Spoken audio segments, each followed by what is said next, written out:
and delight. Yeah, it's just, first year in maths is such a wonderful community, and Indigenising and is also related to community. So it's really special to be here in this community that I've seen grow and grow. Michael, why don't you lead? Just tell me where to. Oh, well, we might start the next slide. Hang on, how's it? Here we go. Okay. G'day all. I'd just like to, just as a starting point, is to acknowledge country and the traditional custodians of the land, wherever you may be situated in Australia, and for many individuals globally as well, within the recognition of their Indigenous populations. I would like to acknowledge the care and the love that has been presented to Australia to allow for that continued relationship that exists from the dreaming until today. And I'd like to thank our elders for their guidance, the past elders, our present elders, and our future up and coming elders as well. And I'd like to acknowledge any other Indigenous participants at the presentation. Thank you.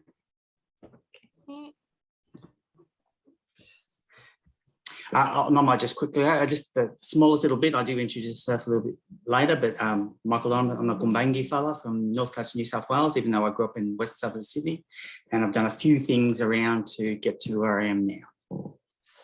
Judy-Anne? I'm Judy-Anne. I'm an Anglo-Australian mathematician. Like the previous speaker at Newcastle University, but different Newcastle University. Newcastle just up the road as opposed to Newcastle the other side of the world. And we'll go on.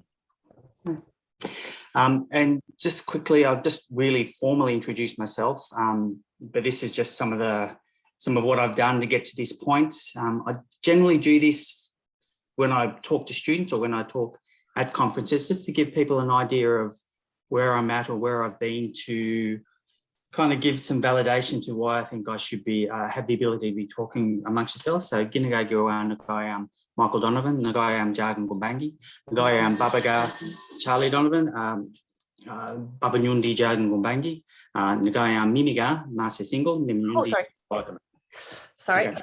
Yep, and thank you. And as part of that journey, thanks, next slide, Judy-Anne.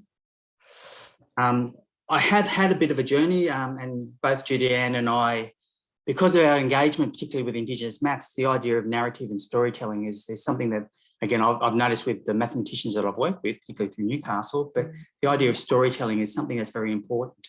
And it's something for Indigenous communities as well. So we're going to kind of tell a little bit of our story. So again, I started a long way, there was a long way in Sydney, western suburbs of Sydney, where I started from. The idea of going to higher ed was not part of my kind of future, or ever thought of part of my future. It's where I grew up from, but I kind of ended up in higher ed, or I ended up getting some higher ed qualifications and ended up in higher ed. I was very fortunate that I landed in an Aboriginal Education Centre, Wallatuka, at the University of Newcastle, the Aboriginal Studies and School of Aboriginal Education. And I was very fortunate when I landed there, because I realised that Indigenous understanding, Indigenous culture really has a large space within higher educational institutions. This is something that I engaged with in, what, 96 when I started working in higher ed. But again, I wasn't the first person to make those considerations, but I knew that it was very important. Just to kind of finish off with this image, I'm a primary school teacher by trade, and teaching is something that I feel I can give value to. But as a primary school teacher, I teach everything. So I teach across a variety of key learning areas, but the sciences was something that I found very interesting, and I found they really aligned very well with STEM understanding. So I was kind of drawn a little bit towards STEM and STEM thoughts. And with part of that history, I started engaging with the maths community. And it was really enjoyable that I did engage with the maths community. And the thing that I loved most about the maths community was they seen themselves as a community. And the idea of community is something that I clearly understand as a black fella. And it was something that I could engage with really well. Thanks, Judy-Anne. So this is me. So somewhere 5 generations ago, mostly from the UK.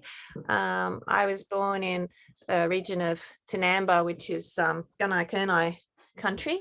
My family has been engaged with this little plot of land, this little curve of the McAllister River since 1850. I went to the Big Smoke, Melbourne, did undergraduate and PhD at Melbourne University with a very wonderful supervisor. And then I got a postdoc at ANU. Very, very briefly, I worked for Richard Brent. I then married Richard Brent. And then we both went to Karma at Newcastle University, just up the road from where you folks are now. And that image there says, sometimes it's easier to see than to say.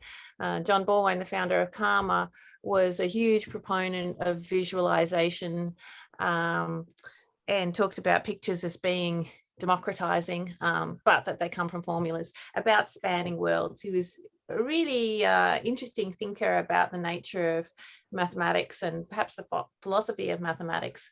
So that's where I came from when these kind of questions came to me. John Borwein had been a really big proponent about changing the way maths is done, about experimental maths and so on. So the idea of changing maths from the inside was quite a familiar one when Gail Tillman of the Wallatuka Institute at that time invited me to a yarning circle, something like pictured here. It wasn't actually as pretty. I think the chairs were plastic, but this kind of vibe where you've got a collection of people really sharing ideas in quite an equal way. There's not a sage on the stage. There's someone helping to guide that conversation and ensure that everyone gets a gurney in, but really a very level kind of interesting conversation. And Gail said, there's all these reasons we need to indigenize the university curriculum, and Universities of Australia says so, and all these various bodies say so, and so on. And so I went, yep, let's do this. Yeah, how? So in my first year teaching, like many here, some bog standard calculus, all these little slopes and derivatives and areas and stuff like that. Also some discrete maths, which tends to be taken by computer scientists. All these real abstractions that are the same all over the world. Where you walk into a classroom in France or Germany or all over the Western world anyway, wherever you work into a classroom, much the same stuff will be taught using much the same language. And so one of my first questions was, well, I want to do this because it seems like a good thing, but maybe it's just not possible. I mean, maths, it's the same all over the world, so there can't be any culture, right? Like if I think of culture, I think this exotic other stuff. I don't think Australia. I think other places, sophisticated places like France or something like that, where they wear fancy clothes and they have croissants, and that's culture, isn't it? Like I just didn't see culture in mathematics at that stage. I mean, it's kind of interesting, right? Because maybe the fact that it's the same all over the world is in itself indicative that there's culture here, that there are cultural conventions and so on. So, but at least initially I was really stuck. So what I eventually decided to do, after help from many, many people and a whole interleaving trajectory and so on, was okay, I'm an academic, what can I do? Just a few things. Writing, editing, that's one of the things academics do, isn't it? When we want to figure stuff out. So maybe I'll try and edit a book on it, and by the time we get to the end of the book, we'll have written the book that I want to read, and then I'll be able to read it, and then I'll know what to do. So we've gradually been clustering together people involved in that book project and associated grants and conferences and so on. And these are some of the people who have come together and enriched my life enormously, bringing their own trajectories and enormous things that they're doing in their own right in all different spaces. There's the amount of story in this picture and the things these people have done are just awesome. In that book project, we've got a bunch of themes, and one of those themes is love and pedagogy. And Michael Donovan and Joanne Larkins, two awesome people known well to this community, are the co-editors of the theme Love and Pedagogy. And they have talked about their theme in a previous forum, and we've just grabbed a couple of slides from that to try and help situate this question a little bit more. So I'm going to go on to Joanne's questions within that theme, and also shut the door that the dog just opened. Michael. So again, when Joanne and I were talking about better understanding of this topic, it led to us kind of trying to visualize some of our questions in our head. So it led to some discussion. And Joanne had a variety of questions in her head when she come to better engaging of Indigenous understandings within practice for mathematics. And she said, well, you know, other disciplines are doing this. And particularly she focused on the STEM disciplines. And she noticed that there's the Indigenous science community in practice and the, I can't remember that acronym, sorry, ACDS, Dean of Science, Academic, something Deans of Science. Australian Council of Deans of Sciences. Thank you, Australian Council, that's right. Should have remembered that. Deans of Science have their Indigenous science resources. But there's the embedding of Indigenous cultural examples might be very difficult for mathematicians. And this is not just unique to mathematicians, it's very unique to members of Australian society, because again, even though Indigenous knowledges have been in Australia since time began, from an Indigenous perspective, for Australians, it's not clearly embedded in the Australian educational process. And so that foundation doesn't really exist within members of Australian society. So, you know, trying to embed something that you really have no foundational starting point can be a difficult process. But again, maths is a universal language. Joanne used to tell a story where she taught a Korean student who had very limited English, but they used the same textbook. One was in Korean, one was in English, and they would find the same pages because of the maths formulas, and they'd be able to discuss the concepts. So again, maths can be taught using the mathematical processes or formulas, not just, and then just adjust the language accordingly. So, you know, really, do we need to kind of focus on those different things like Indigenous understandings or different pedagogical practices to engage those differences? So, you know, we started thinking about what do we need to relearn or learn to be able to do that? And how can we be open-minded and humble when we come to engaging with these practices? And those last couple of words in that sentence are really important. The idea of listening and using listening as a learning tool for everyone, not just the student, but for the educator as well, to better understand that process. Thanks. And that was pretty much an adaptation of Joanne's perspective. But then for me, as an Aboriginal person, you know, why was it hard? You know, the idea is, why is this hard? You know, I have a very strong Indigenous understanding of Indigenous knowledge systems. So for me, it just makes sense to put Indigenous understandings across my teaching practices. And again, as you probably all know as educators, as an educator, you do give a lot of yourself when you teach. It's very hard to disassociate you from the teaching. So you do share your knowledge systems, you do share your stories, you do share your experiences when you teach. And for me, I do the same. So much of my teaching does have Indigenous foundations in much of my teaching practices. So for me, there was no real question about the difficulty of this. But again, also, I'm a primary school teacher. Oh, sorry. Primary school teacher. And as a primary school teacher, I have to teach everything. And again, as a primary school teacher, I maybe only be teaching foundational understandings, but those foundational understandings are built upon. And again, as mathematicians in first year, you're really working on foundational principles from the transition from mandatory schooling ages into higher education levels for professional understanding. So again, as first year educators, you are building on those foundations as well. And for me as a teacher, that prioritising pedagogy was really important. Much of my work has focused on pedagogy. Pedagogy for me is the bread and butter when it comes to any form of education.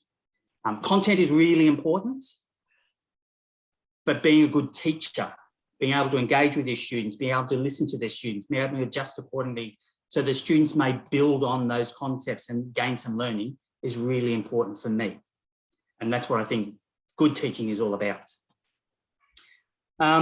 So again, embedding understanding in higher ed, I didn't think was going to be too difficult to do.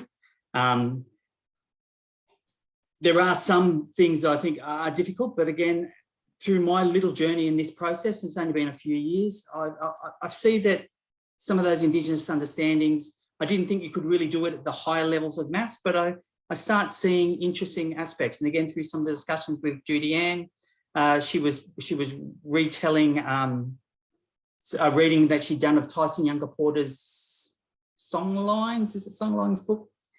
And she was talking about how he really losing his understandings about chaos theory. He does. Songlines is like Burrowanger and Family. Tyson. Oh, sorry, wrong one. Sandtalk. Sorry, I mixed up my text. Sorry about that. Thank you, Judy-Anne. Yep. Okay, and so part of that, we did lots of talking, and it led to when I was with maths I'm a conjoint with maths and the physical sciences, which has changed its name with the restructure at Newcastle, and I can never remember the rename, but that doesn't really matter at this moment. We started talking about the idea of using a framework to build from. So we started looking at Tyson Younger Porter's 8 Ways of Aboriginal Learning pedagogical model as a tool to work with the idea of indigenising math within the maths curriculum. And we really did try to align some of those understandings. And we did do that primarily in a first year course as well. Okay. Yeah, and if I can jump in briefly, it was really helpful to have the 8 Ways model as a way in, because initially, for me at least, I was going, I just don't know what I can do with this curriculum. Like the content, I just don't know. But to have an Indigenous approach to teaching it, that seemed doable, and not just doable, but really natural, really aligned with a lot of the things that we do anyway. So that model includes story, and that's something that I think we do a lot in maths classes anyway. Tell about, the Weierstrass and Bolzano, and Euler having all these kids climbing all over him, and Königsberg bridges and so on, and learning maps and symbols and all these things that felt really, really natural to maths. So it was a really natural way in, and that was really helpful. So shall I go on to the next? Yeah, I think we're next one. Yeah. This is just a little image. I always thought I felt quite clever when I actually got that to animate correctly. But it is for me, it kind of talks about what I mentioned earlier. I really do think that Indigenous understandings is like a round peg in a square hole. And there is a heavy overlap across those two elements. But if I really, really want to work hard, I could jam that round peg into that square hole. But it's not a perfect fit. There's lots of gaps and holes there as well. So again, if you really want to engage and I use this for engaging your audience when talking about working with Indigenous students, but again, there's lots of overlapping knowledges in these systems. They might take slightly different interpretations to see them, but I think there is that overlapping knowledge. And trying to gain some of those different knowledge systems is one way to kind of find those links. But they're not the same, they're slightly different. Go on. Yep. And because of that, a couple of things that really need to be considered when you're talking about Indigenous knowledges. And those 3 sub-points below there are really important. and that is relationship, country, and reflection. And again, country probably is, and again, there is no real order in that, but country is a really important part of this understanding. Because when it comes to Indigenous peoples, they do talk about who they are, and they do talk about where they belong. And I think that's really important. And again, if you want to contextualise your learning, that is something that is significant. Now, again, when I was working in Newcastle, I was fortunate enough to have a good understanding of the local country.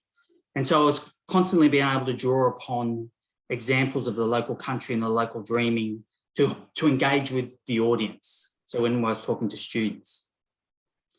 And that was always a really important element, I think, to localise that understanding. But that localised understanding wouldn't have happened if I wasn't able to build my relationships with the local community. Because again, I'm a foreigner to the Awabakal country when I'm at Newcastle. I'm a Gumbaynggirr fella from the north coast of New South Wales, even though I grew up in Sydney. So again, I was a foreigner to Sydney and I'm a foreigner to Newcastle.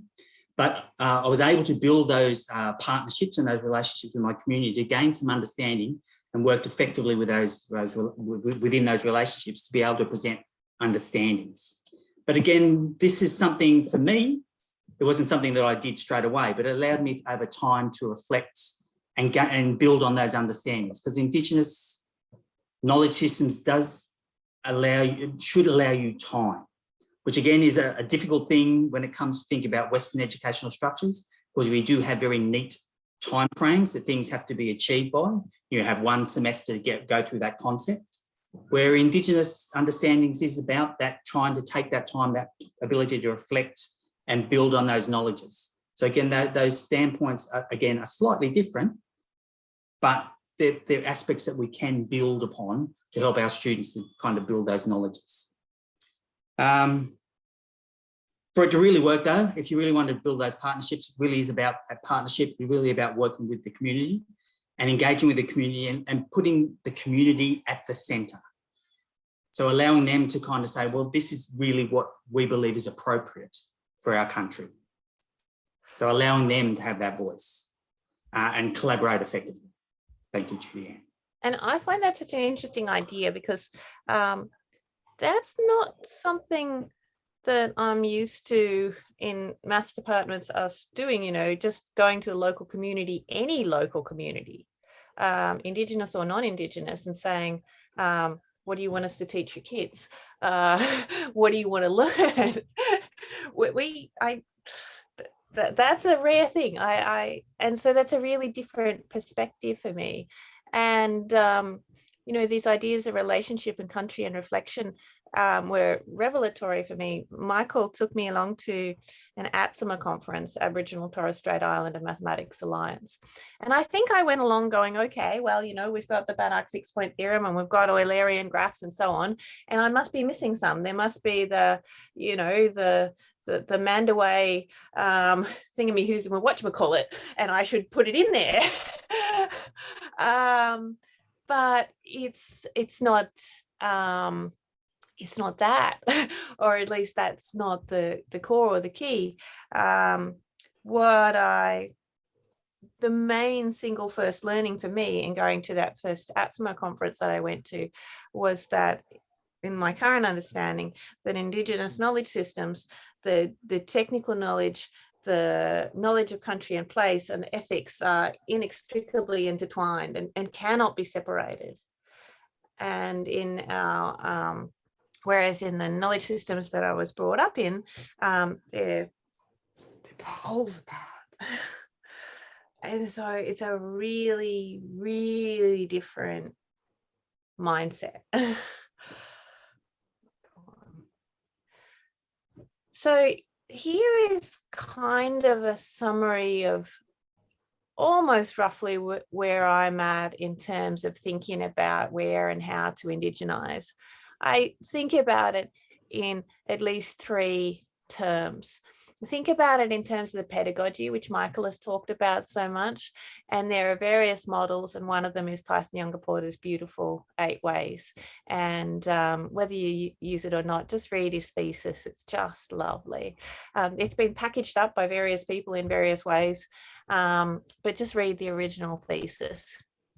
And if you look at these symbols, I think as mathematicians, we feel quite a lot of resonance with them, you know, that it's an Indigenous pedagogy to use symbols and images. Well, hey, we're mathematicians. You know, they're talking about non-linearity there. They're talking about things that many of them that really feel natural to mathematics education, but perhaps we're not necessarily so conscious of. Then there's the content, and there are pieces of content, I think, that can be utilized. And for myself as a combinatorialist, perhaps the most interesting to me is coming out of the ideas of kinship, and I feel like there's group theory and graph theory and so on sitting there. There's a risk if you do it in a way that's isolated from the knowledge framework and the rest of the meaning of being tokenistic, but there is interesting stuff to explore. And then there's just plain simple decency. Things like an acknowledgement of country, things like having high expectations of all learners, and doing the best we can as a community to give our classes sort of a view that's a bit wider than that of just the single white scholar, and to try and connect with learners' worlds. So there's these three things in my mind, but gradually I came to the perspective that they don't stand as three isolated things, that for it to be really meaningful, okay. So in terms of talking about kinship and graph and group theory, just to give an example, this is an example from the Song Spirals book that Michael mentioned before. And this is a family tree, or part of a family tree, but you can see that it's not just a tree. Within the Indigenous practice, there are spirals, there are loops, there is things going on down the generations, so that after a certain number of generations, your child, grandchild, great-grandchild is your mother as well. There's really interesting stuff going on. And this is also an incredibly interesting family that's depicted there. So that's an example. But to go back to those three different areas that I was talking about, I think really to repeat what Aidan said at the OSTMS when he was talking about his own experience in this, it's a little bit about changing ourselves. It's a little bit about thinking about philosophy and as non-Indigenous people, trying to start to understand a bit about Indigenous worldviews. And then that's like a safety thing and a potential opening thing to look at things differently. Michael, do you want to comment? No. Again, I think mathematicians do take on philosophical understandings in their practice, but they don't place it at a centre. I think, it always amazes me when sometimes when mathematicians just place themselves in the science field. But just about every time I've sat in a mathematical lecture, primarily first year lectures, there are historical accounts drawn upon all the time, because I'll make reference to some theoretical understanding, and I'll go back, in 18 something, so-and-so developed this theory that we've got now, and then it's been built on. So the idea of these philosophical understandings are elements of maths, I believe. And I see it, but again, I always say I'm an outsider when it comes to Western maths, but I see these things occurring from my perspective. Thank you, Michael. So where do we go? So we've got a sort of a kind of a roadmap of possibilities there of different spaces and ways in which we can approach this. And now we wanted to get slightly more concrete and talk about tools and practices. So this particular conference we're at is all about online learning and teaching. And so we're asking this question, can this marry with Indigenous practices? And an initial thought might be, oh, well, online learning and teaching, that's very, very now, very last minute. How can it possibly relate to something that stretches back 50,000 plus years, you know, this ancient as well as contemporary practices? So I don't know, I said to Michael, well, you know, what do you reckon? We're talking at this online learning and teaching themey. What do you reckon? And I did say yes. Again, I was fortunate enough, as I said, pedagogy was something that was really important to me as an educator. And my original PhD was going to be about information communication technology and Indigenous understandings. And it was really about the pedagogical understandings. So earlier this century, I was kind of working on these understandings, and there was kind of limited stuff. Actually, the ICT kind of pedagogical theory was being developed as we kind of spoke. So I was kind of, I just happened to kind of fall around about, not exactly at the same time, but around at similar times. And when I looked at what theorists had said about Aboriginal understanding and engaging with any educational practice, I found similarities being presented. Not exactly the same, but similarities. And this was just a very graph I did a while back, but I probably need to kind of build on this a bit further if I want to talk more about online stuff, because there's a few other things I've seen in more recent history that probably build upon this now. But the idea of learning through experience is something that has been discussed about when you're engaging with Indigenous learners. But ICT did talk about learning being through experimentation when you're using online tools. The idea of peer and group learning was very important. And you know, that was one of the benefits of online learning, where you can actually allow students to work together in groups, and you can develop the thing. Again, at the turn of the century, you know, having breakout rooms on your online tools didn't really exist then, but now these processes are very simple to do and to achieve. Allowing you to investigate your own understanding. Again, that idea of contextualizing the learning is really important. And again, that's something that an online learning environment can allow. It can allow students to be asynchronous in their learning. They can take the time to watch the lectures, do the readings, spend some time analysing the content before they reflect back to the teacher or the examiner through some sort of discussion board, or hand in some of their work to kind of highlight that they're gaining some understanding of that learning. Local context, again, very important. I've already mentioned that. And you're able to do that in an online forum to contextualise some of that learning to be relevant to your audience. And again, that is always being developed and extended, because again, you know, I wouldn't call myself a digital native, but you know, the digital natives now kind of look at online environments quite differently to me, and my understanding. And community can be directed into those local practices. You can allow Aboriginal community to be engaged in those practices. And again, allowing that learning to be flexible in design and adaptable is something that you can achieve in an online learning environment, if you're being creative and developing your online learning environment, as many people I've seen in some of the presentations do highlight that creativity. Thanks, Judy-Anne.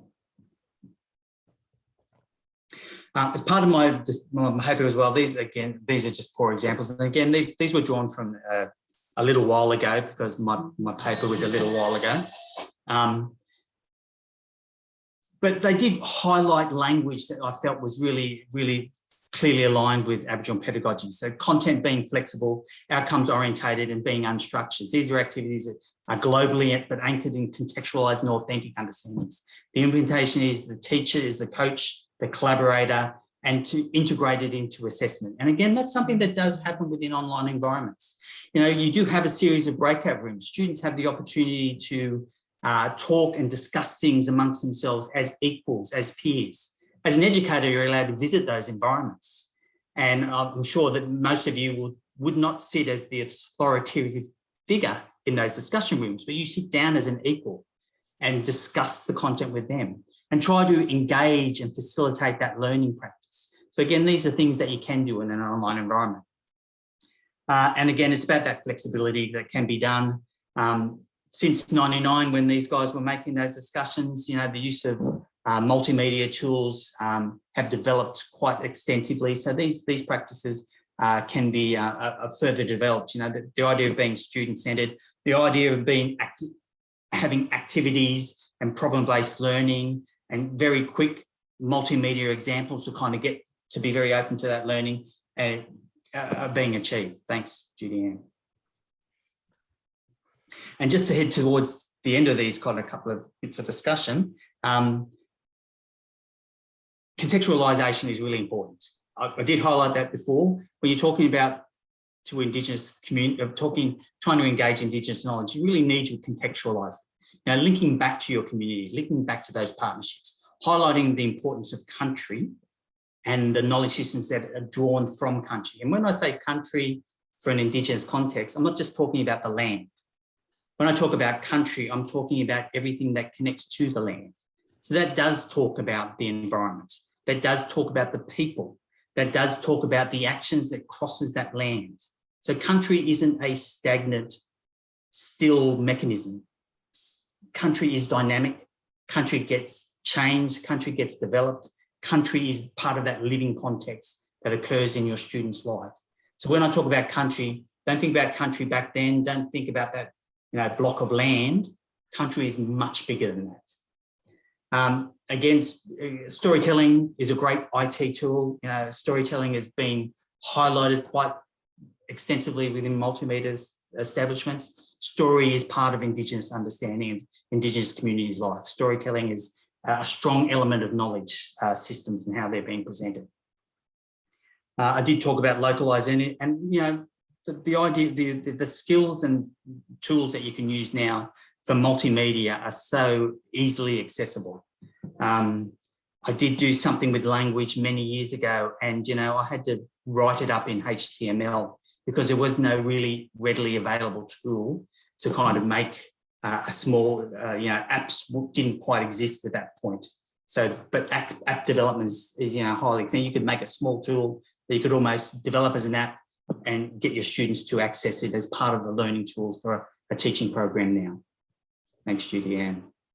I think I've covered all those. Oh, and just quickly, it is about kind of constructions of learning. So it is student-centered learning. It's actually looking at the student and looking at the mathematical concepts that you're trying to develop and try to present those mathematical concepts in your students' hands to allow them to develop those understandings. You know, doing scenario-based learning or problem-based learning where they have to examine and conceptualize those mathematical concepts into some lived experience or real-world example.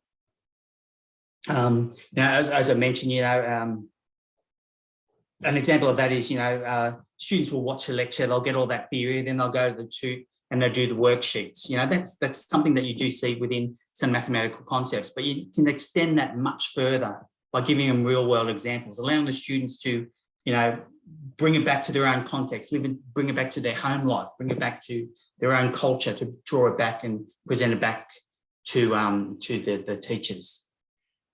And I do talk about assessment in the next slide, I think.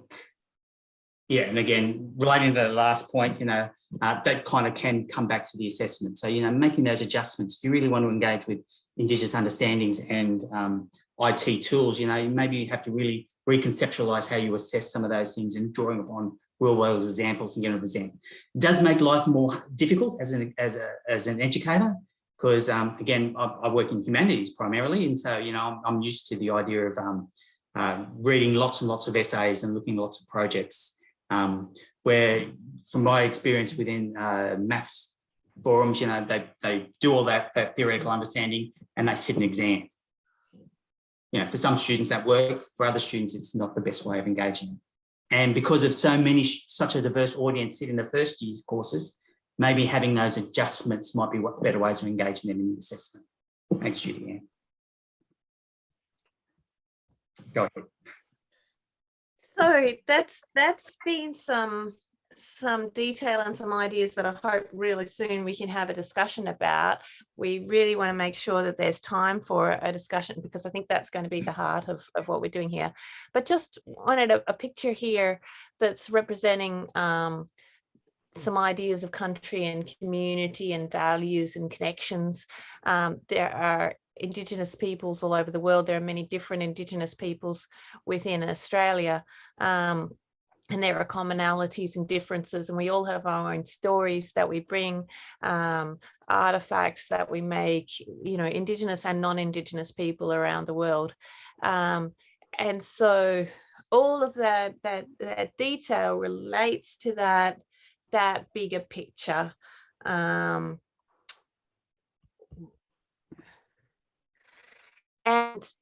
I just want to reiterate what Michael has said: partnerships are a must. This is a screenshot from the conference that we had in September about Indigenising University Mathematics. And within that, one of the forums that was run by Jade Kennedy and Maureen Edwards and Aidan Sims was allowing people contribute to that partnership by sitting around a virtual yarning circle. So as each person contributed an idea to the yarn, Aidan would jot down their name in his lovely calligraphy. And this was a way in a digital space, in an online space, to bring in that concept of yarning, that equality and sharing of ideas around, you know, quite provocative contexts and questions. So I have been very privileged and lucky to be able to be part of partnerships that have arisen, and in my experience, there's a lot of willingness and care and generosity, even though everyone is just so heavily worked and overworked and has such workload. Somehow still we seem to be able to find spaces for partnerships. Michael, do you want to speak to this and to the idea of yarning? No, again, I think Judy-Anne highlighted the important element of working in a partnership. Again, it's about sitting as equals in those discussions. That means, you know, as an educational professional or the mathematician with a PhD, sitting as an equal in those spaces. Don't sit as, you know, I know what you should be telling me. It's sit down and listen and trying to understand an individual's perspective. It doesn't mean you need to correct them or challenge them or change them, but you need to listen. And then hopefully through your own reflection, you're able to make adjustments, or through your own reflection, you're able to extend some of those discussions. Not giving the answer, but extending those understandings. That's what a yarning circle is about. Thank you, Michael.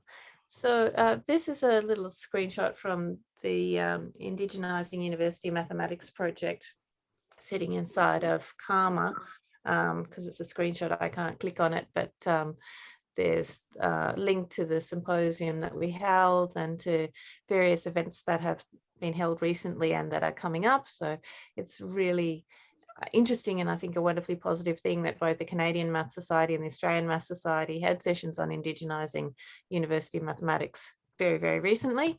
And next year, the second Indigenising University Mathematics Symposium will be held in Canada, hosted at First Nations University. It's the 7th to the 10th of June, I believe. People want to put that in their diaries as one of the opportunities for connecting with like-minded people and starting to build some of those partnerships.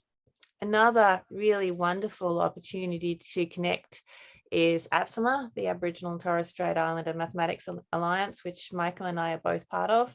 It's led by Chris Matthews at UTS in Sydney, and their vision, as it says here, is all Aboriginal and Torres Strait Islander learners are successful in mathematics. It's a vision of justice. It's backed up by a stupendous amount of work and research, and its central focus is a really important one. And what I've heard Michael say a lot of times is that Indigenous pedagogies really are good for all students.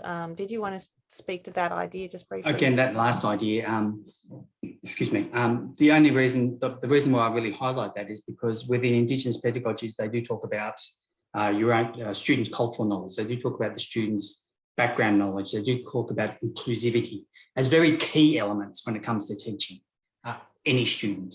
So these are elements that work for all learners anyway. Yeah, and I think those two slides that we've kind of shared is about that partnership. And it isn't just about Indigenous people engaging in this partnership. It's about Indigenous and non-Indigenous partners working together to benefit students, but also to benefit mathematical field, to getting different knowledge systems considered in these extension of knowledge of mathematical practices. It's beautiful, Michael. So now the main bit is for you, for you all together, to share some of your thoughts, worries, interests, concerns. Now the bit is where it's over